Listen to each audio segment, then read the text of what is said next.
Now available in paperback and e-readers, Isis Legacy. The sorority secrets of the goddess next door are revealed in this all-new Isis series adventure. Get Isis Legacy in paperback and e-readers at online booksellers everywhere.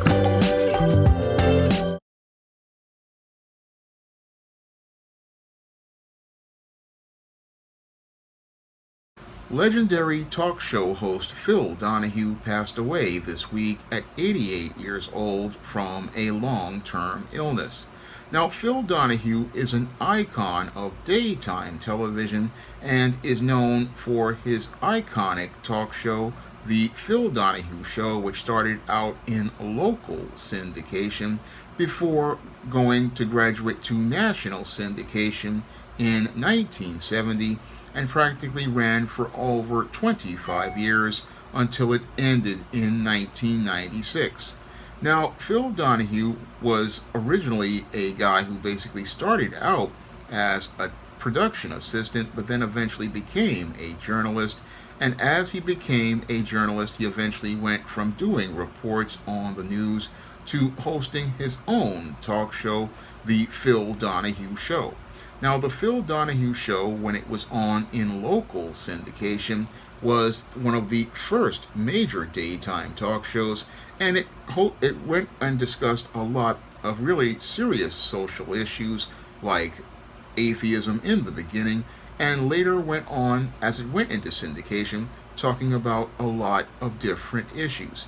Now, Phil Donahue will always be remembered for me being on NBC Channel 4 here in New York as one of the, again, original talk shows, and he will always be remembered for having a high standard of journalism as related to the way he presented topics, because when Phil Donahue was on the air, he oftentimes presented his topics from a very objective and critical perspective, allowing you to see the point and the counterpoint.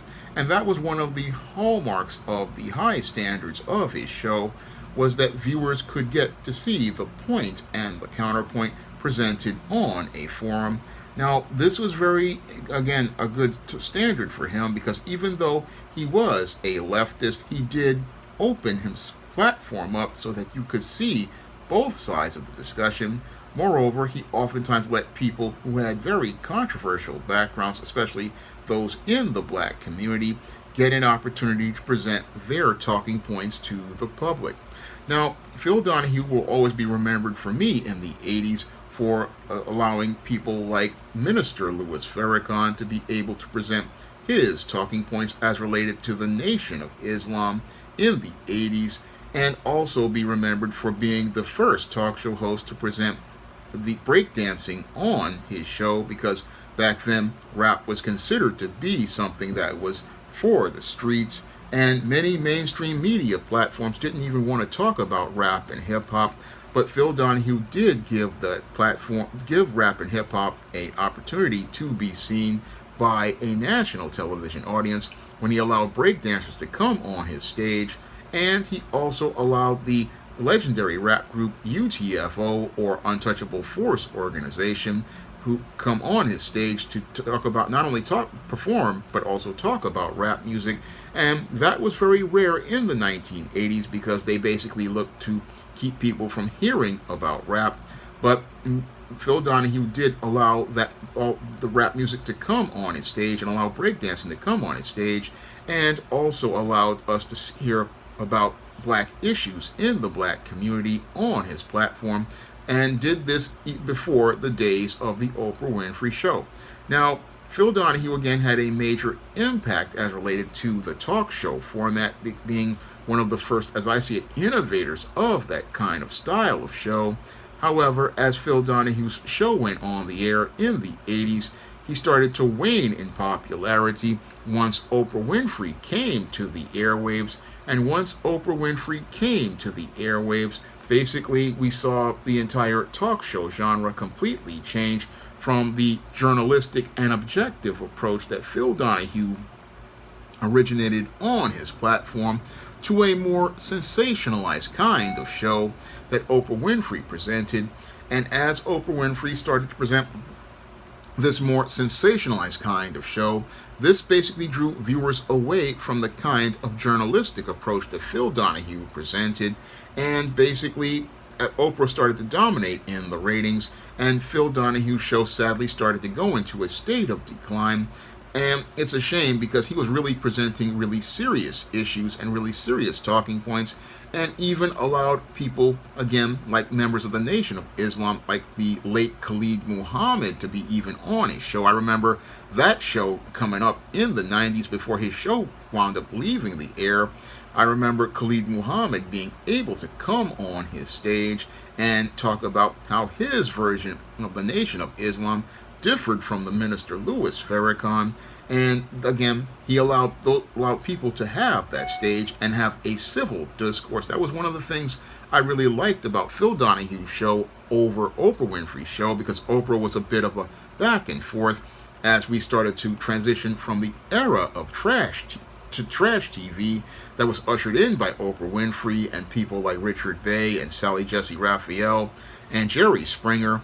I mean, Phil Donahue took us back to a day of, again, intelligent conversation, intelligent discourse, and a very thought-provoking show that really made you think about what was being presented to you.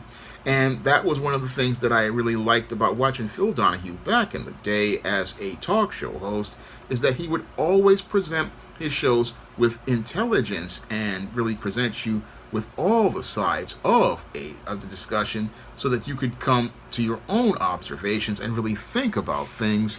And I really miss that kind of journalistic approach to talk shows, and I really miss that kind of approach to journalism, because I really don't see that being done in the news.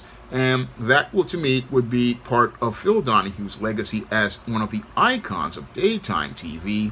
I remember when he used to come on at 4 o'clock every day on NBC4, and basically his show was one of those ones that if he had somebody like in the black community you really wanted to hear from and really want to hear an intelligent conversation, you would tune into his show.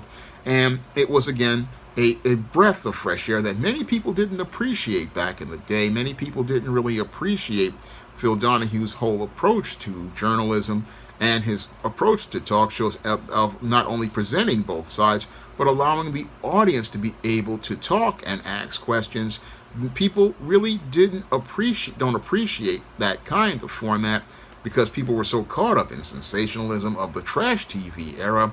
But I remember a simpler time when people, could be able to have that point of seeing both sides of an argument, be able to think about what they were watching. And I'm really grateful to have watched Phil Donahue's program back in the day, and I'm really sad to hear about his passing.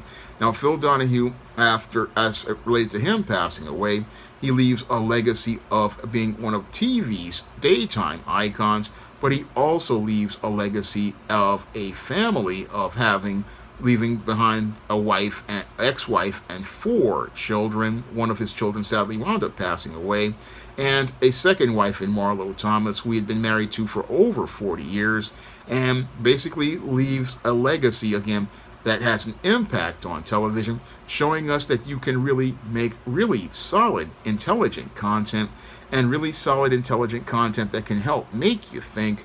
That's what I really liked about watching Phil Donahue back in the day, and I'm really sad to hear about his passing, because he basically made a lot of people think about things when his talk show, and basically the way he presented content. Now, he was one of these leftists, and again, he's out here, he was very caught up in those ideals.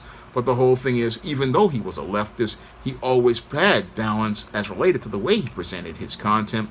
And that's one of those things I really appreciate about Phil Donahue, and I really am grateful to have an opportunity to have been able to watch his show back in the day.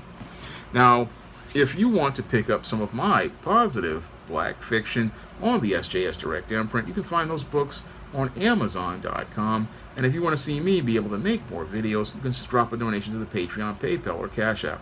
That's all I have to say for this video. You can comment, rate, and subscribe.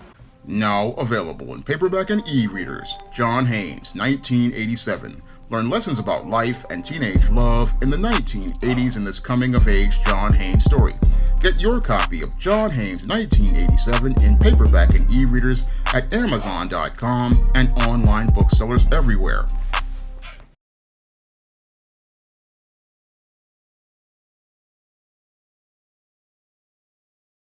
Support Black-owned and Black-operated digital broadcast media. www.niceradionetwork.com.